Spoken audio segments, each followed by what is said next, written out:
'Twas the night before Christmas, when all through the house not a creature was stirring, not even a mouse.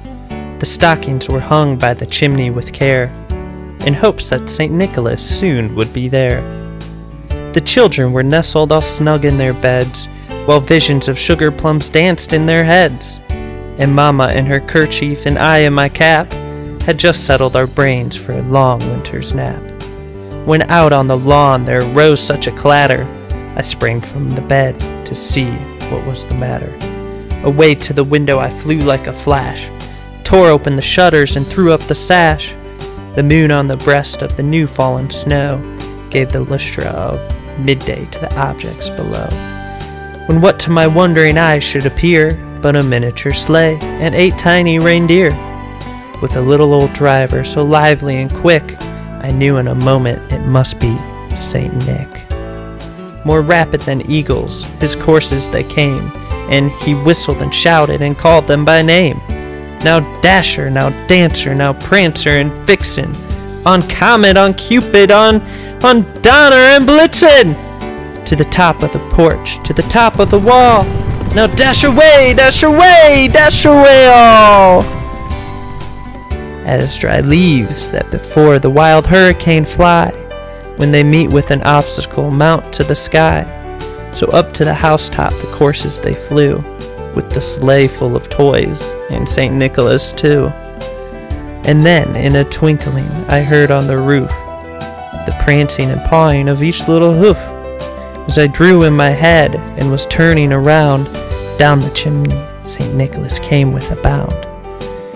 He was dressed all in fur from his head to his foot, and his clothes were all tarnished with ashes and soot.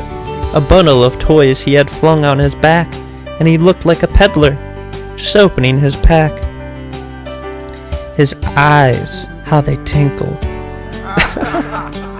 I meant twinkled. His dimples, how merry. His eyes, how they twinkled. His dimples, how merry. His eyes, how they twinkled. His dimples, how merry. His cheeks were like roses. His nose like a cherry. His droll-like little mouth was drawn up like a bow, and the beard of his chin was as white as the snow. The stump of a